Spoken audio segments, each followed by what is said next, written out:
Hey YouTube, Brian LCS. Thanks for stopping by the channel and this video, my review of Deadly Neighborhood Spider-Man #2.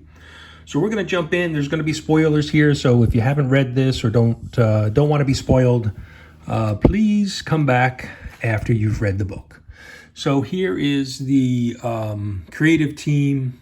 We have writer Taboo and B. Earl, Juan Ferreira on art, and there's the lettering. So let's jump in.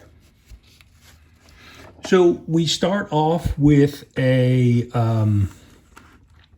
grandfather sitting with his granddaughter, and they're basically, he's telling her some, some ghost stories or some, historic stories, and we can kind of see this little tale of these two characters, and it involves the rock, that the mystical rock that Peter Parker had found last issue.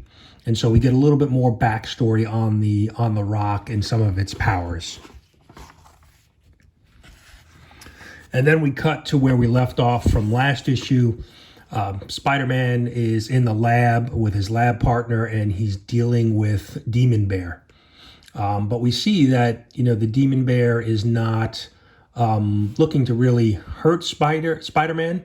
He grabs him, but doesn't inflict any damage to him. And then there's basically a conversation that goes on. Not so much a, spoken word conversation, but more of kind of like a mind connect, as it's described. And Demon Bear basically through pictures and hieroglyphics are basically, he's communicating with Spider-Man and basically telling him, hey, look, there's something in special with that rock, and you need to follow it, and you need to kind of follow its clues and kind of determine what's going on here. And then Peter asked Demon Bear, well, what happens if I don't? What's at stake here? And basically saying that, Demon Bear tells him that if he loses and doesn't kind of crack the code here, that nightmares will break free and into the the reality, the real world. So Spider-Man is basically tasked now to kind of uncover this riddle. And so his lab partner doesn't seem to be, too affected by this. They continue to, kind of sort through this and work through their experiment. They go grab something to eat because they've been, working all night. And then, somebody next to them kind of bumps into him and says, hey, I have something for you. Somebody left this here and said you'd be here, later today. And so they open up the little package. And there's a feather, and it says, stir your coffee. And then they see this kind of vision, that kind of comes to life and gives them a little bit more information on what's going on.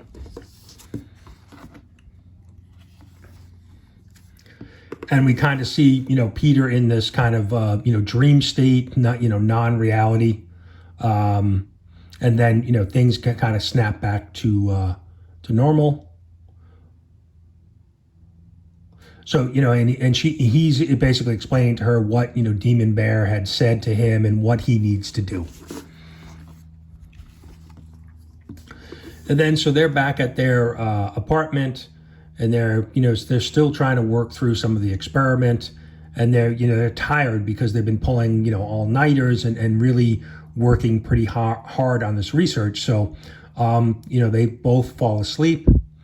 And then when Peter wakes up, his lab partner is gone, and she had left him a note, basically saying, Crystal left him a note saying, she'll be back in a bit. And so at this point now, Peter also notices that the rock has, this mystical rock has shown up again, and he reaches out to Wong to try to get some help, because he knows he's dealing with some stuff here that's a little bit beyond what he's dealt with, in the magic world. And so Wong gives him a point of contact out in LA. And so Spider-Man takes his way and gets there.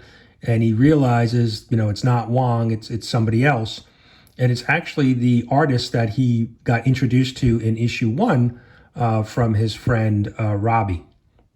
And so she's willing to help, and she's got some muscle with her. And so, they go inside into her, I guess, lab, and they're going to kind of look at the rock and see what's going on. And she kind of explains that there's some numbers and some information within the rock, that maybe they can unlock. And then, she says your rock came from the other side. Sequences everywhere, and everything is connected to the symmetry of the multiverse. And so we see the rock kind of floating, levitating there. And then we have a rock basically hit Peter's chest, and we see this big kind of, not so much a explosion, bomb explosion, but a burst of energy.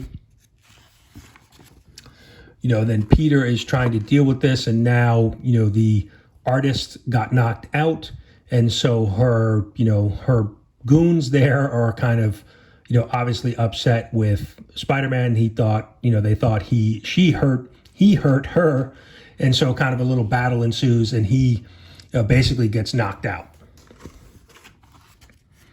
And then we cut back to him being at home, and he wakes up, phone ringing, and he thinks, what he just witnessed or went through was just a dream, but he's got a busted up lip here. And he's talking to his friend Randy. I think I said Robbie earlier, but Randy, his friend Randy, Robbie's his dad. And we see that he's got some type of scar, or the rock is now implanted into his chest. And so that's kind of where the story ends, to be continued. So, my thoughts, my overall, I like this. This is okay for me. It's kind of a fish out of water story, right? We've got Peter Parker on the way out west, on the West Coast in LA. He's dealing with some, mystical, magical stuff that he normally doesn't deal with. It's just interesting. It's interesting to kind of see him in a different setting, kind of, like I said, fish out of water, right? He's not home. He's, and he's dealing with some things that he normally doesn't deal with. So, overall, so far 2 issues in, it's been good. It's been tagged or deemed like, the biggest scary story that you'll, get out of Spider-Man. And I don't think it's really been scary. It's kind of more the unknown. We're not sure what's exactly going on, what's reality and what's not. So maybe suspenseful. I don't think it's more, I wouldn't consider this kind of a horror story. I think more, suspenseful, and just kind of don't know, what's what, what's reality and what's not. So, but overall, working on my 5 web review system, 1 being the worst, 5 being the best, I'll go 3, solid 3. Like I said, for me, I enjoy it to kind of see Spider-Man out of his normal elements. Peter Parker and, Spider-Man dealing with some stuff that they normally wouldn't. So a little bit of a change of pace, and different from what we're dealing with in the main, Amazing Spider-Man storyline. So that's it. Let me know what you think. If you're reading this, what do you think of the story so far? 2 issues in. I believe this is only a 5-issue series, so I'm sure we'll start to get some answers, get more revealed in the next next 2 issues. But so far, so good for me. Let me know what you think down in the comments, and we'll see you for the next review. Thanks for watching.